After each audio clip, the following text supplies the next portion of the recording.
It's never been more important to be human. In this crazy world of AI and automation, a lot of people, when they find out that they can do push button 99% of their content, they just do it, minimal effort. As you and I both know, it's either building your brand or it's just Jeff J. Hunter, seasoned AI consultant with proven success in AI-driven marketing campaigns, explores impactful AI strategies and global job market effects.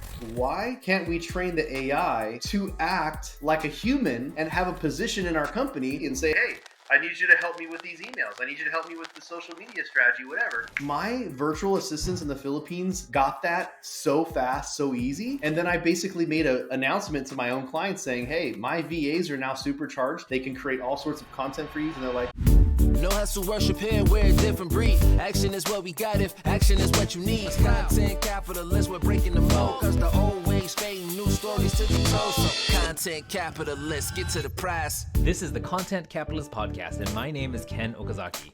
There are as many ways to make money with content as there are people doing it. So listen in as my clients, past, present, and future, unpack how they crack the code to making $1 million a year or more while capitalizing on their content. Let's get started. Hey guys, welcome to another episode of the Content Capitalist Podcast. Today we have a podcast first. This is the first time I'm bringing back a guest that has been on here before.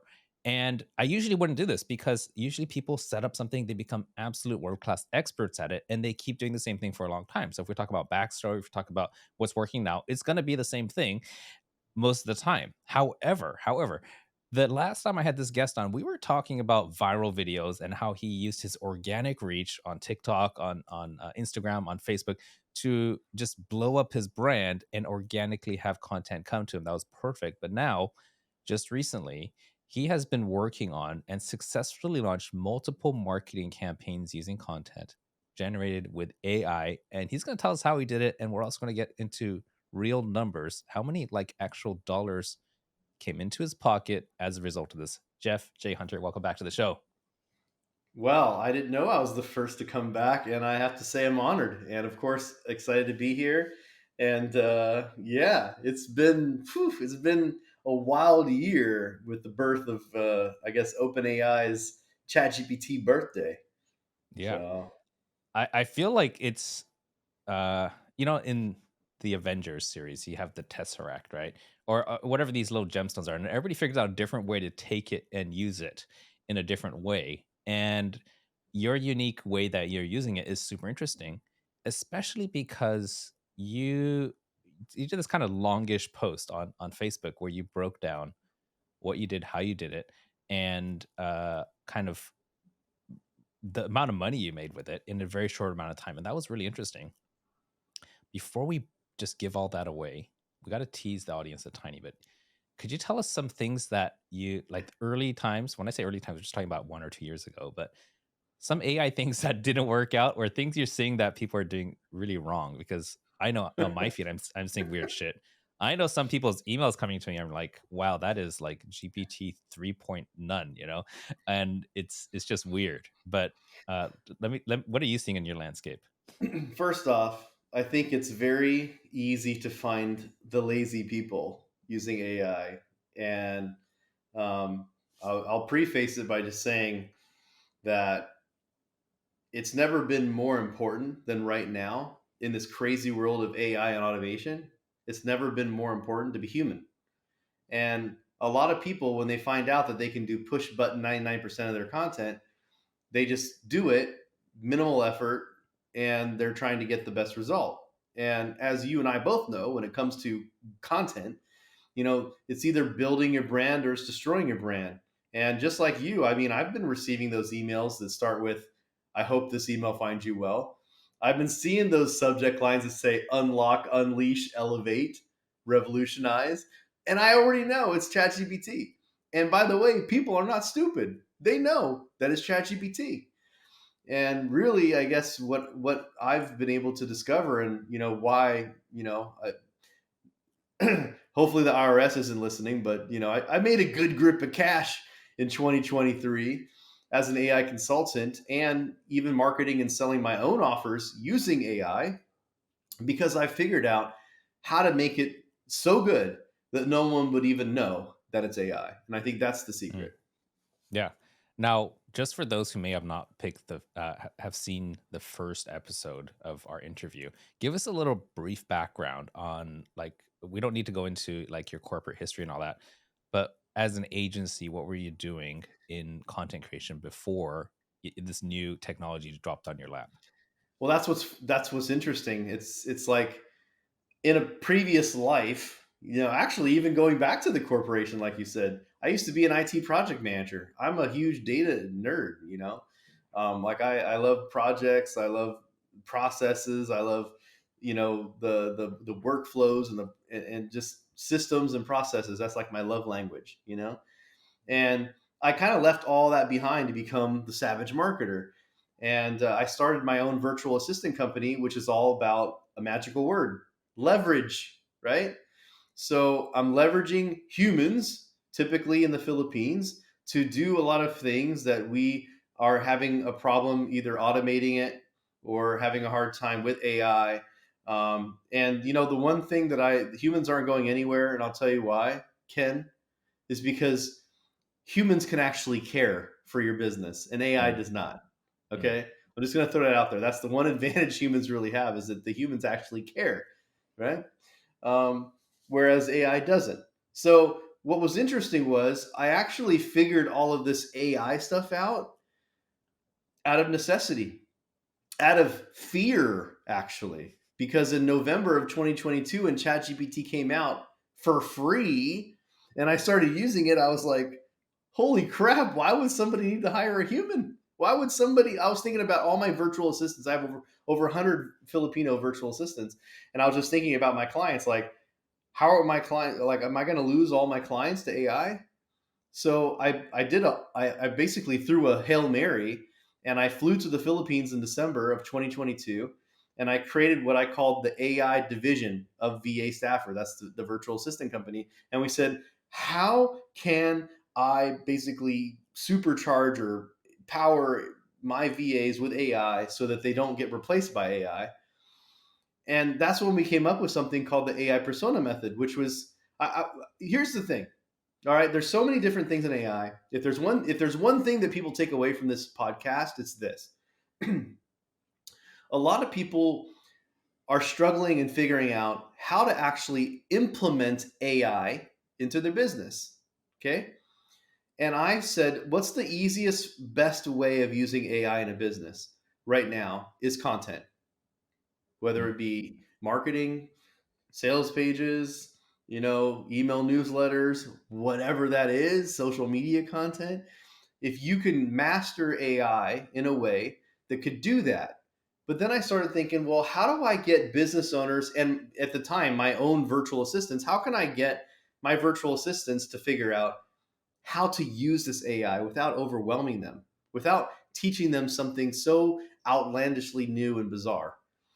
And that's when this AI persona method came into play. Why can't we train the AI to act like a human and have a position in our company? And then you're basically eliminating the gap, that weird gap of education that's required to play with the AI and figure it out, because now you're actually training the AI to be more like a human that you can interact with and just converse with like an employee and say, hey, I need you to help me with these emails, I need you to help me with the social media strategy, whatever.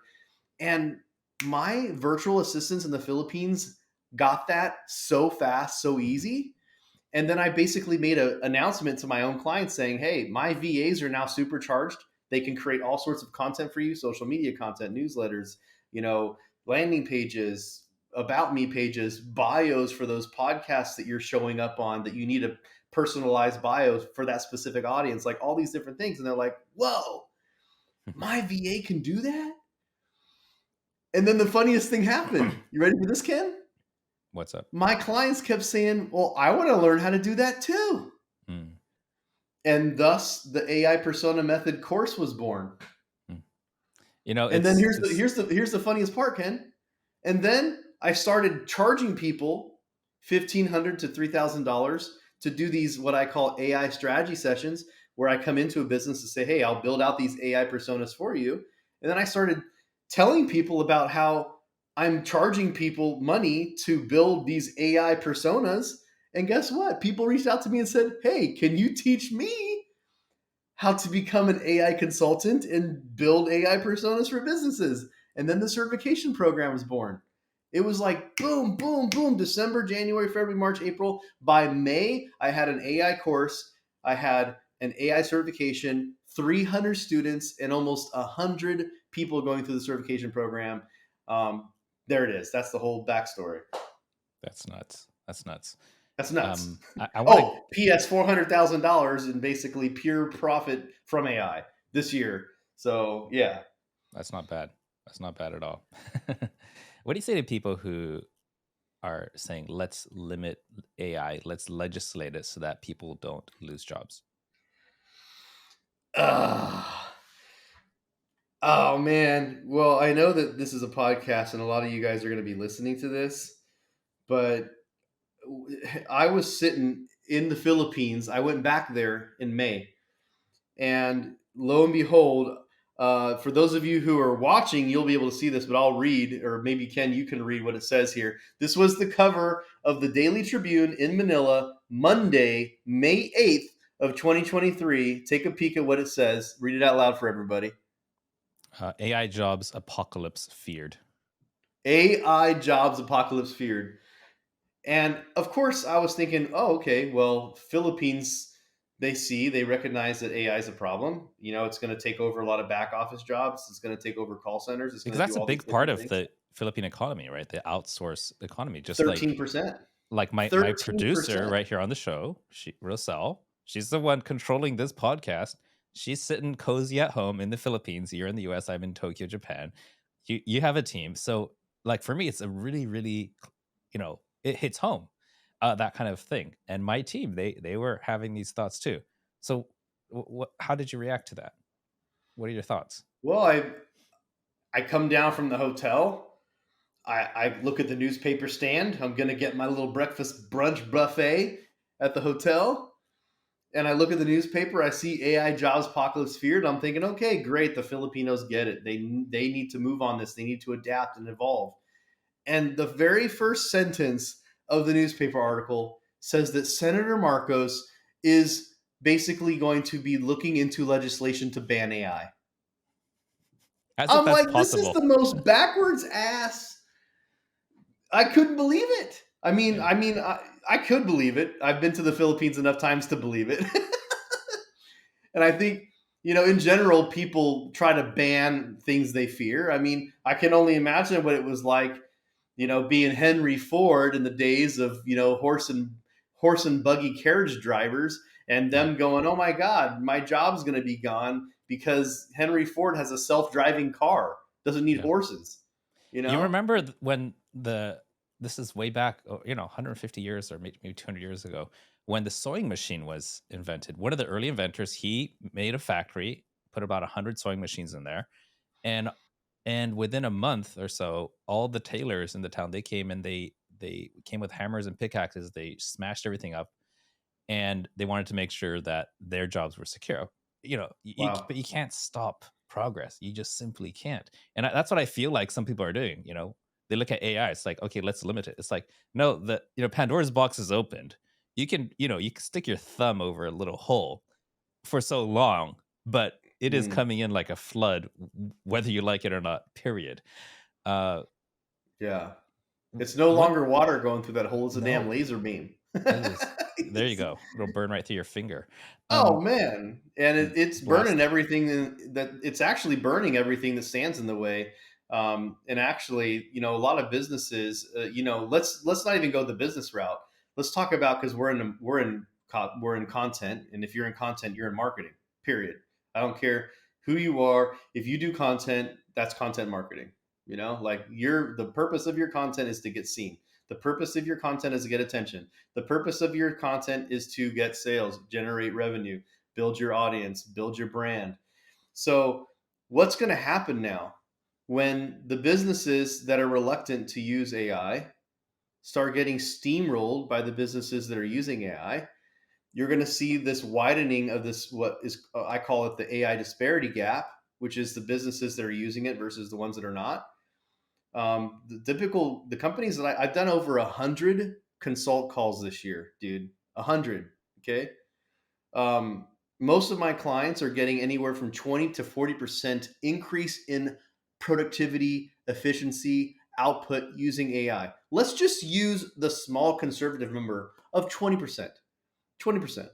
That means if you work 5 days, 20% is 1 day. That means you're getting an additional day a week of work in the same amount of time. That doesn't seem like a lot. It doesn't hurt the business not using AI now. But, a month from now, that's a whole 4.34 days a week because there's 4.34 weeks in a month. And it's compounding. So a year from now, I did the math, it's a 900% productivity increase in 1 year. 900%. Every 3 months, you're getting an entire free month of work out of the same amount of time and the same amount of people. Even less. I hate, like I say it now just because they haven't been on my team for a while, but earlier this year I had 5 copywriters on my team. Today I have 2, and those 2 do the work of 10. So I'm getting more productivity out of them. There's less of them. They're doing more. They're doing my blogs. They're doing my social media. They're doing my newsletter, doing all these things. Even my own assistant, Jackie, she's never written an email in her life, like a marketing email. She doesn't even understand marketing. She doesn't even understand copywriting. I created an AI persona of myself. I call it the Savage Marketer. Mm-hmm. And it's trained on all my emails, all my social media content. It is literally me in a bottle. Mm-hmm. And all I have to do is tell her, hey, here's topics I want to write about today. She'll go to my AI as me, and it will write just like me, as me. All she has to do is copy and paste it to my active campaign, whatever CRM I'm using, my LinkedIn post, whatever, and it sounds like me. It uses the capital words. I know that we've been friends for a while and you've been following my content, that, if you saw my post stacked up against the AI post, not only would you not be able to tell, but I hate to admit it, but in 2023, out of the 5 what I call mega viral posts, which is over 1 million views, if it gets over 1 million views, I call that, like mega viral. Out of the 5 posts that went viral this year that I did on Facebook, 3 of them were written by AI. 3. Which means right now in 2023, as bad as the AI technology is right now, has a better track record than me. And are you like you said that you have your assistant using the AI persona you created to generate these posts? Are you still having the last look and touching up each one before it goes up? Or are you blindly hitting post? No. Trusting the I technology? mean, I have to tell you, it's probably to the point to where I don't have to review it, but I do. I always review it. They send me a Google Doc here. What do you think about this? I take a look at it. Looks good. Sometimes I make a couple edits, but if you're using your own data sets, and this is the thing, all right, let me tell you a little bit about how I've made $400,000 as an AI consultant this year. Most people are reliant on ChatGPT, Claude, Palm, Google Bard, whatever. They're using the data sets that come built into these platforms. 99.999% of the data on these platforms suck. So You what are say, you hey, doing I want you to differently? write a good marketing email. It doesn't know what a good marketing email is. It sucks. Look at Meta. If you go on Meta right now, if you've updated the app on your phone, look at the new Facebook app on Meta, it'll even prompt you to use AI to write the post that you're doing. And if you look at the post that it writes, they suck. Why? They're vanilla. That's the average of the all the content. Worse than that, because they're taking all the stuff that people write, which is bad, and it's learning from it. And what's really good for people like me and you who have established ourselves in marketing and copywriting, and we have these amazing data sets of things that we've written over the years. Like, for example, truth be told, I have a little bit of a heads up. You know this about me, but I'm a huge data marketing nerd. I have every single post that I've written from 2017 to today on a spreadsheet. Every single post. And they're separated and segmented by topic, by engagement. I even have my assistant pull out the top 10 performing posts every month. So I always have the freshest, newest data. So I Hmm. always know what works best. Not a whole lot of people put that work into it. And that's the kind of work, by the way, that it takes to get good results from AI. And if Yeah. you're not a good copywriter, you better befriend one, or you better start collecting data of somebody who's really good. And that's where ChatGPT and Claude and these others are getting in trouble right now, because the only way that these AI models, these language models, are going to write better is by copying from people like me. So tell me, what are you doing differently that doesn't involve ChatGPT or Claude? Or are you building one of these apps inside of Claude or ChatGPT? Well, first off, you can use Claude and ChatGPT with your own data sets. Okay. Especially now the custom GPTs have come out, you can actually upload a PDF file with like all of your social posts, right? So I love I've that done that. feature. I created a few Yeah. programs in there myself for my clients. Yeah. And oh man, why don't we just show somebody? You want to do one? Yeah, let's do that. And Let's before we go there, though, let's there's do it. something that you said that I want to touch on. What, Tell me. as an agency owner, services, right? That's what you do. That's what I do. That's what it's been a huge revolution in the last 10 years maybe of people realizing there's zero startup cost and you can own an agency and you could be making a good income. When AI first came out, my first thought was, wow, I could be taking twice as many clients with the same amount of, team, because now we could do more.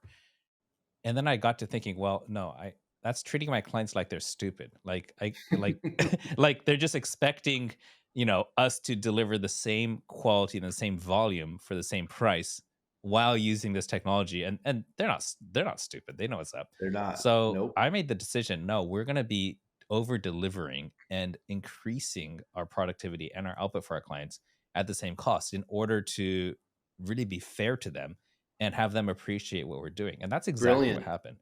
And I Brilliant. was just looking, and we have, our team has actually grown, and our billing to our customers has actually gone up. They're just like, this is great. And they kept upgrading their plans with us. And I was just looking at Stripe, like our top customers are paying us like 350-ish K per year, the top few. And I was like, I just need more like this that will just stay with us, because we developed that relationship of trust where when something good happens to us, we just want to pass it on to the clients. And I could have probably made a few more bucks by saying, you know what, we're gonna keep the same level of service, and we're gonna, our now my team can do twice as much. But I was like, yeah, that's That's treating them like they're stupid, and it's a you short know, term gain. Ken, that's one of the reasons why I've always respected you, and I think that you and I have a lot in common in that regard. Because see, I could have said, "Hey, look, introducing new AI powered virtual assistants, and I can charge more." But the VAs, like, sure, I give them a little bit more, but they're like, it costs me the same, right? And so now I'm just passing over the technology and what value they're able to do for my clients. I'm just passing it to them, saying, hey, look, now our VAs are trained with AI. You're a business owner, you don't have the time to figure it out. I've already spent a month for each VA, by the way. I've spent a month of training, retraining. I've been to the Philippines 4 times already since the ChatGPTs became public, teaching my team how to actually leverage it for our clients. Like, I don't know anyone who's done that. And I want to pass that savings on, and I want to pass that productivity on. And I'm going to show you an example here. I'm going to share my screen, and I'm a pretty good narrator, so I'll explain what's Yeah. going on. All right. But Let's see I this. created, and by the way, I'm just going to tell you what you're about to witness right now is on ChatGPT, which is one of the worst copywriters. Well, It's one by of the itself, worst. by Yes. itself. No, even with the data, if I took this data and gave it to Claude, Yeah. it would do a better job. So what you're seeing Okay. right here is like my minimum okay output. Okay? Like, it can be better than this. And by the way, what I'm going to show you right now is still better than 90% of the copywriters that you can hire on any freelance website. All right. Okay, probably more You than whet 90%. you whet my appetite. Let's get into it, man. Uh-oh. Now, can he deliver? See, that's the question. All right. So, can you see Tell my me. screen now? I can. All right. So, guys, right here on my screen right now, all right, I have in front of me my own what I call custom. It's a custom GPT built in ChatGPT with my data set. It's been trained how to write like me. I can come in here and you'll see the prompt that says, "Help me create a viral post." I'm clicking on that right now. And then it's going to ask a couple questions. What would you like to write about? Is there any key takeaways? Anything else I should know? Let's let you, just so that I don't want to be biased. I don't want to like come prepared with something that's already done. I don't want to trick you. This I'm not like what's that street magician I'm thinking of? David Blaine. Chris Angel, Oh, I'm Chris not one Angel. of Yeah, these okay. like street performers. Like, give me the topic. You give me a topic and some takeaways. Go ahead. Okay, let's talk. Is there like a certain range, or like could this really cover No, just anything? give me anything. Give me any topic and give me some takeaways or talking Okay, points you want let's during the say post. living and working in Japan is the topic. Living and working in As an Japan. expat, Say it as again. living and working in Japan as an expat. Okay. Uh, And what do you want people to know about it? um, Key takeaway is the Japanese yen is artificially so weak. So if you're coming from the US or Europe, you're going to feel like everything's on discount. Is it Um, YEN? yes, Japanese yen is super cheap, so everything is going to feel cheap to you. If you just search the word Japan on YouTube, everybody is kind of going crazy about how it really is a great place to live. Okay. Great place. Okay. I'm just going to put some I'm going to put topping. I'm going to put some points. So we Okay. have Japanese yen is super inflated, super cheap, and it's a great place to live. Yeah. What else? Oh gosh, the most Michelin stars of any city in the world is in Tokyo. So you really do get the best food in the world.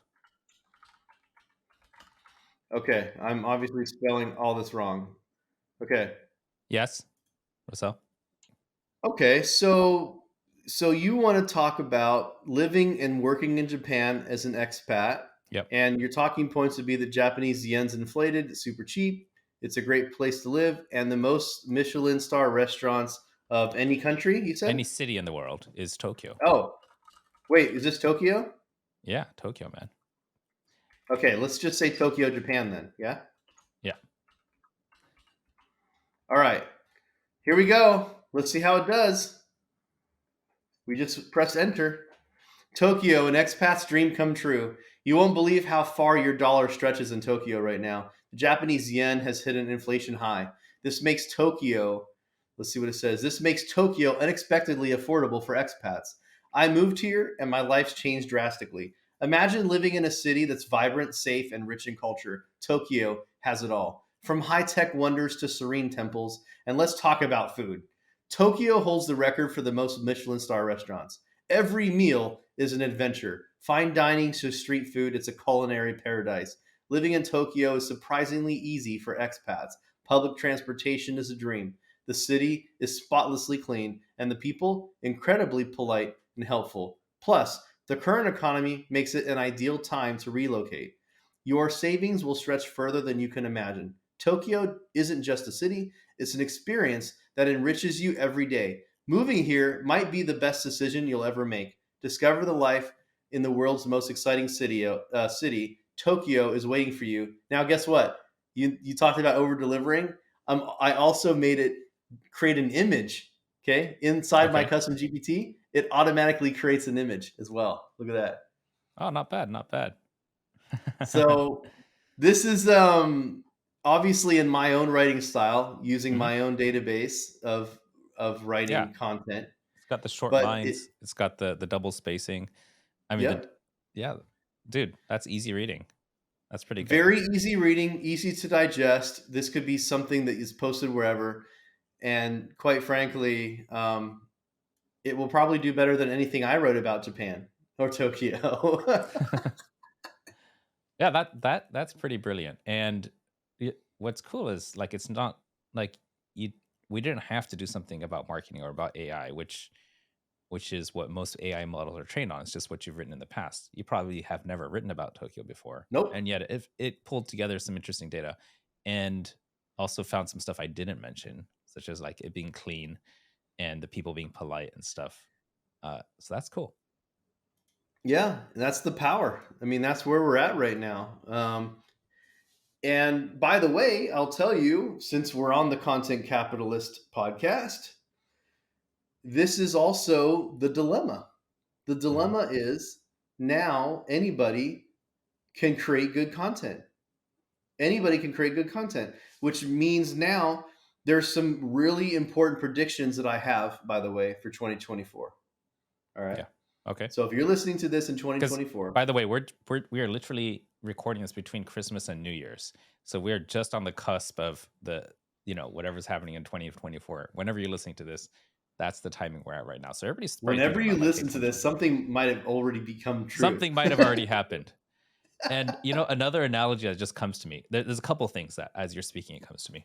Uh, when the crossbow was invented, also they tried to ban it because it made all the archers who spent a lifetime trying to learn to shoot an arrow straight. They're just like, no, it's not fair. It's too easy, right? And it over and over, and of course the gun, the rifle Yeah. was something that they tried to ban as well. It's just better, and you just can't stop it.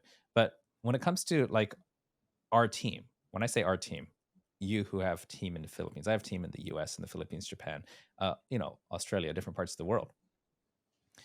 But when I had this conversation with them about learning AI, like most of my team, the more than half are just full-time video editors. And they're reluctant. They're just like, well, no, I'm so good at Premiere. I've been using Premiere forever. Been using After Effects. And Same. I'm just like, no, we got to get on this. And the conversation I had with them is, hey, you're in your 20s or maybe 30s right now. I don't think you're going to be working for me 15 years from now, 20 years from now. And wherever you go in your life, in your career, this skill is going to up level your hireability, the amount you can charge, the amount you can manage, the load you can take.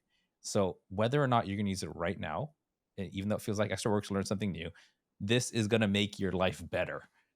And including when you're working for me, more skills means I could give you more raises.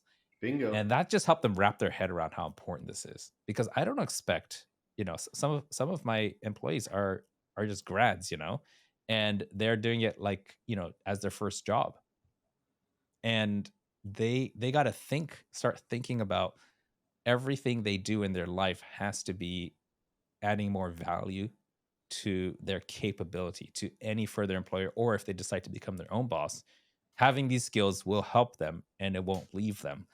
And that's the way I think about every single team member. Like, if you stay with me, you'll get You're paid more. If you don't stay with me, you'll absolutely get paid right. more. But you got to learn this.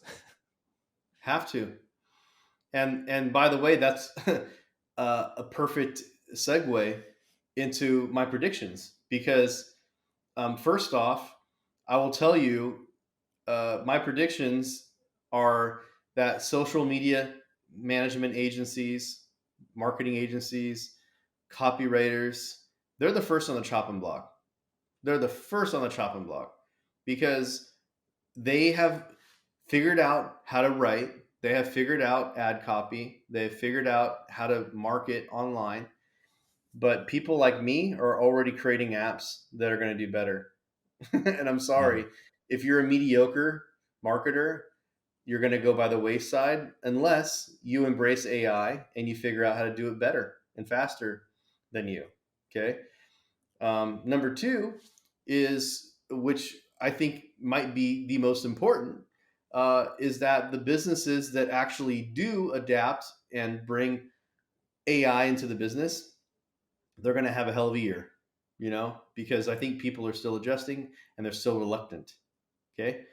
Number three, I do think there's going to be some sort of a lawsuit if there hasn't already been, because, like I said earlier, the only way that AI can truly write better is to copy and imitate good writers. So it's just going to take me banding together with a bunch of good copywriters and saying, hey, it is learning our copywriting style from us. And that's our trademark material. Okay. Which brings me to number 3. Because content is going to be so much easier to create, content is not going to be king anymore. What's going to Mm. be king is the person who's built a solid brand that people trust and who has a lively community who actually sticks together. I Mm. think community and brand are going to for the first time in history trump content.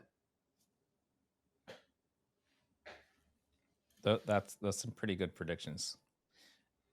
I There's a couple that I would add to that, and I want to hear your thoughts on it. Yeah.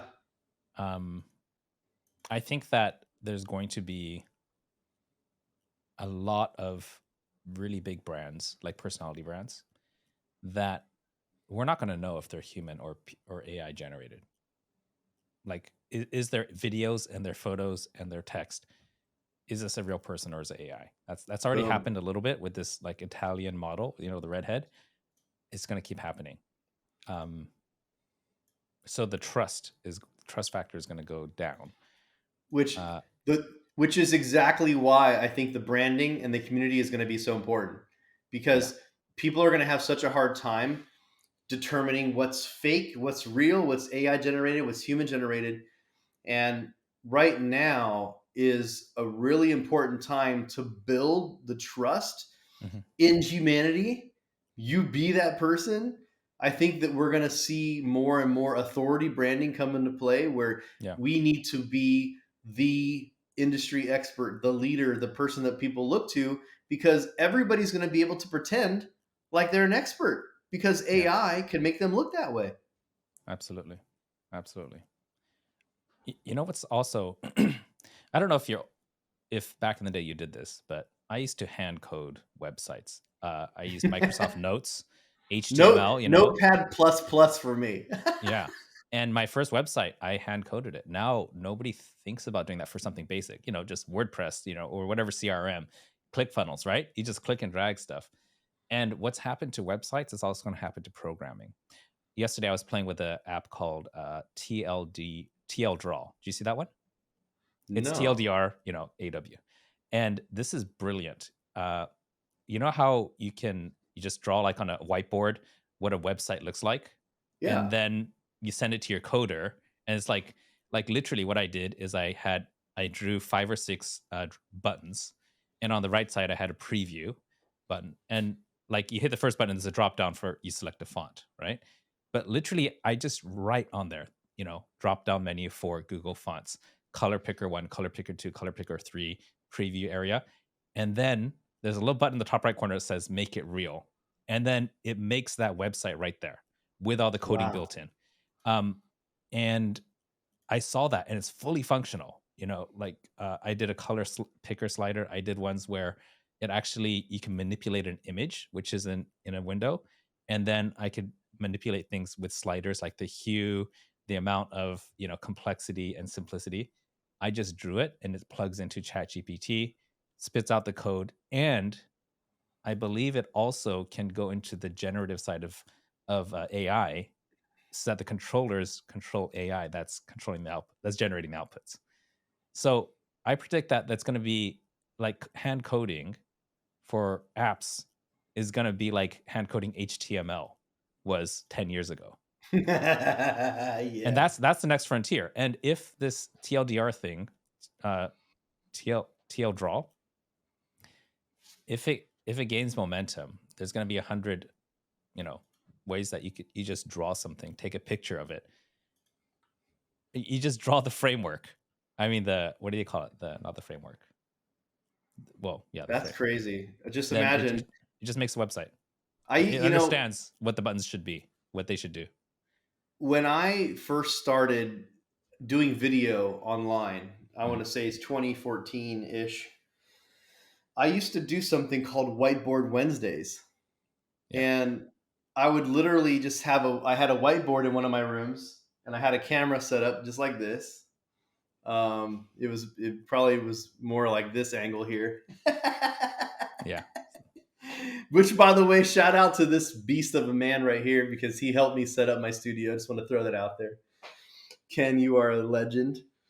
Um, But I used to take a picture of my whiteboard and send that to my team, and then they understood what I wanted, and they would turn it into something. And the ability to be able to do that and have the AI figure it out. Yeah. What? This is where we're at, guys. And the crazy part is, this is the 2022 and 2023 where if we go back, I mean, the only historical event I can think of that would come close would be like the caveman inventing the tools. Like, we have just created the tools because these AI tools are actually building the AI tools now. Mm-hmm. So people are actually using AI to build the things that we're using in AI. And I think that's where things are going to get very interesting for all of us here, because look at how fast things have progressed since November of 2022 when ChatGPT was released to today. I mean, I just saw somebody sent me a link yesterday to a social media app that's, by the way, got a free trial for like 7 days. And you go in there, you type in your website, and after about 2 minutes, it automatically finds out who your target audience is, Yeah. what your offer is about. It pulls your colors and your logos from the website, and it creates a month worth of content. And it's not bad. You know, I mean, it's not like long form storytelling like the stuff we did earlier on my custom GPT, but it's still better than most social media marketing people I know. Yeah. And this is crazy. I mean, you guys are listening to this podcast in 2024 and beyond, It's going to feel like and old news in 6 months. we're doing things right now that I didn't think we'd be able to do till 2025. All right. A few ideas. I'd love some ideas from you for how my listeners can, who are mostly business owners, who are trying to get better at creating content or better at monetizing the content they're already creating. What are some ideas for 2024 that they should be putting into their planner? A couple things. Number one, do an audit on yourself. That is something that is not sexy and people don't like to do. Do an audit in your business and look at things and say, can AI do that? Mm-hmm. Right? And be open-minded. Be open-minded because you don't know what you don't know. You're thinking AI can't do that. Right? For example, like, I have a bunch of graphic designers on my team. And you actually have worked with her. Her name's RS on my team. She's my creative manager. You've worked with her in the past. And she's been with me since like 2017 or 18. And she sent me a message 2 months ago and said, "Hey, boss, we're getting more tasks from clients on graphic design and video. Need to hire 2 more editors." And I said, "No." I said, "The reason you're hiring more editors is because you're doing it in Adobe Premiere and Photoshop, and you're not using the new AI tools. You're doing it the old way. So yes, your old way, you would need to hire 2 more people." And she was too busy to slow down and realize that there was a better way. Mm-hmm. So I actually had to do basically a paid training day where I said, nobody's working. We sent an announcement to our clients. We did an 8-hour day where I sat there and showed them how to use Dolly. I showed them how to use Dolly. I showed them how to use ideogram. I showed them how to use, those are graphic generator tools. Yeah. Then I showed them how do we use this new app called Veed.io, Veed.io, which automatically not only transcribes, but it automatically hard subtitles your videos and even highlights keywords and phrases during the thing. It'll even add emojis and whatever else you want to do. And by the way, that's just one app. That, there's Descript, there's all sorts of other things, right? And so number one is take a look and audit and see what you're doing. And can AI make you do it better? Can it make your team do it better? Can you power your team to do more? Can you get more out of your existing team? Okay. That's a win number one. Okay. Now, number two is, what are the things you've been putting off that you should be doing. You know what I can think of right away? Newsletters. How often are you emailing your clients? How often are you in front of your clients with social media content? If you only just did those two things, newsletter and social media content, you're going to see so much more attention to your brand. You're going to be top of mind for your clients. And considering this is the Content Capitalist podcast, I would say that would probably be two things that are important to you: being top of mind and attracting more clients. Um, so that's the two big things I would say. And I'm going to give you a bonus third one, because I know if you're a business owner, let's do it like Sugar Brown said. Ain't nobody got time for that. All right. So if you don't have time for that, you need to hire somebody, whether it's an AI consultant. Okay. You need to hire somebody on or just have a dedicated person on your team to say, hey, look, do what I did. Create an AI division in your company. Create an AI lead in your company that's their job, is to say, how can we AI our business? Because I'm telling you right now, the AI disparity gap is growing, and you do not want to be on the other side of that. You don't want to be the business that's getting destroyed by the other business that's 900% more productive this year. Yeah. There it All is. right. Thank you. Thank you for that.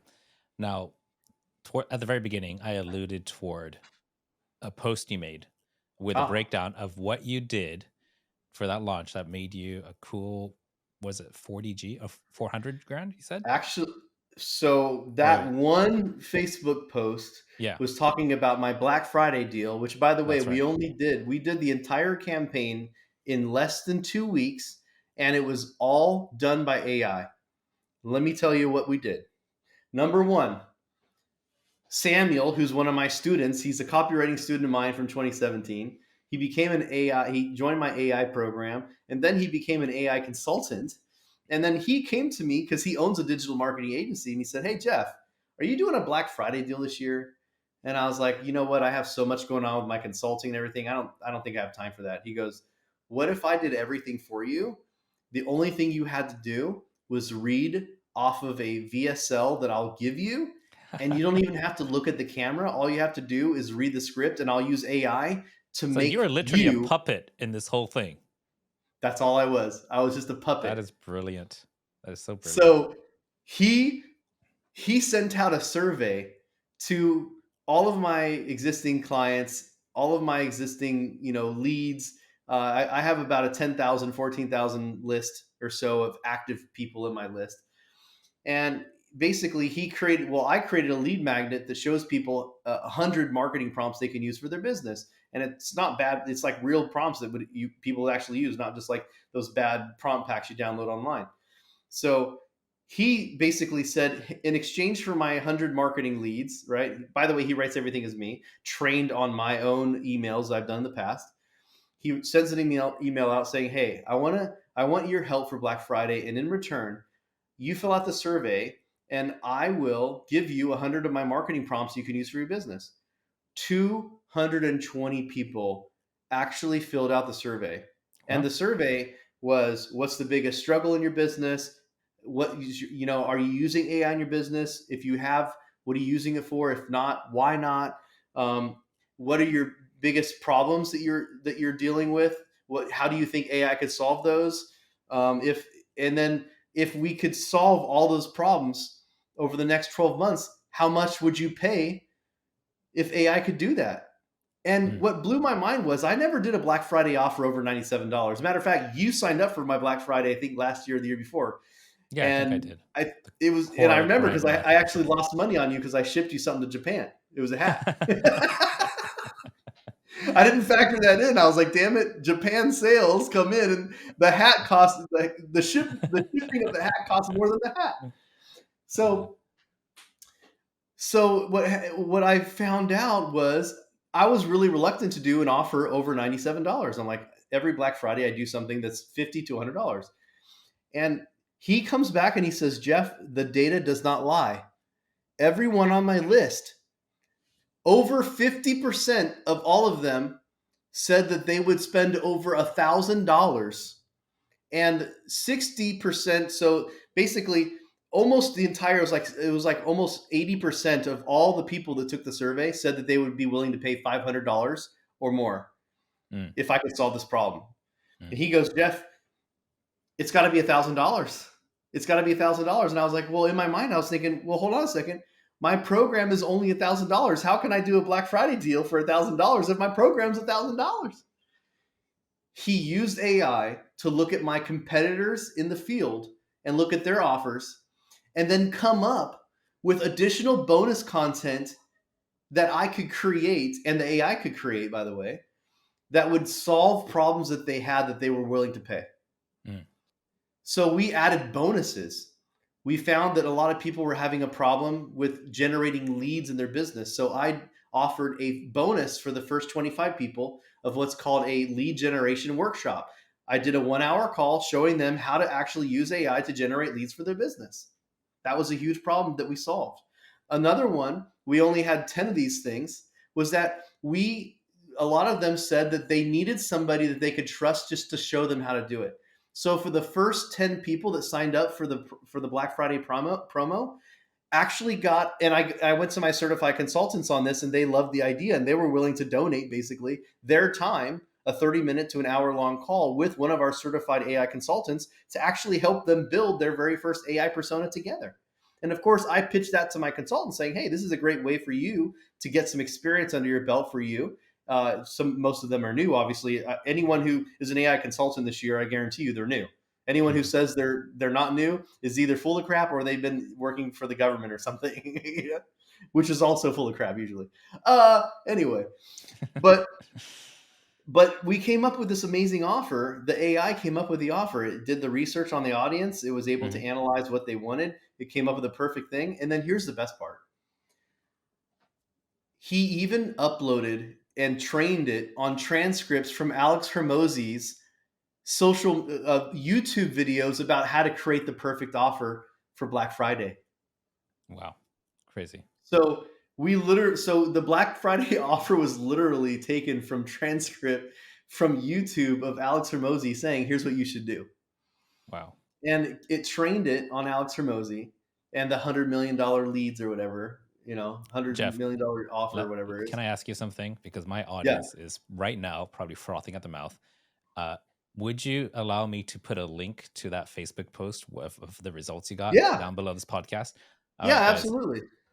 I'm coming to the end at the top of the hour, and I would like to go on forever, but I've got another important meeting right after this. Otherwise, I would geek out forever. So what I'm going to do is, if you want to see the actual results of what's going on and also get a peek at what was on offer for Black Friday, I don't know if it's available anymore.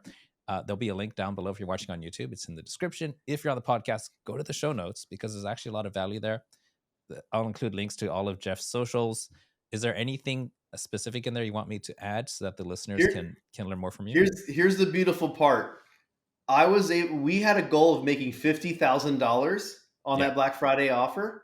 We hit that mark before Black Friday, before Thanksgiving dinner was over. We had already hit our goal. We ended up making over $75,000 on the offer. And the best part is that when the deal was over, we had people begging to get the offer later. Now they weren't able to get all the deal for Black Friday, but we made residual sales afterwards at full price. That's amazing. That's amazing. Jeff, I have a favor to ask of you. Yes, sir. The guy who was the hand in you as the puppet, is he on your team? Is he on your staff? Here's the funniest part. The offer did so good and we enjoyed working together so much. I offered him a full-time job and now he works as part of my marketing team. Amazing. You've got to let me have a chat with him because he sounds like a brilliant guy. I'll get him on your show too. Absolutely. Awesome. All right, guys, we got to wrap this up. I hope you enjoyed that. Do check out the links down below. And I promise you, Jeff is the same in person as he is when he's on camera. Like I've met him in person. And sometimes, they say you should never meet your heroes. Jeff is a hero to me in a lot of different ways.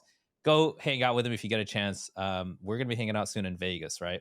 But he's the kind of guy who's really the kind of person you want to hang out with if you do get the opportunity. That's it for today, guys. I hope you enjoyed it, and I'll see you next week. No hustle worship here, we're a different breed. Action is what we got if action is what you need. Content capitalists, we're breaking the mold. Cause the old ways fading, new stories to be told. So content capitalists, get to the prize.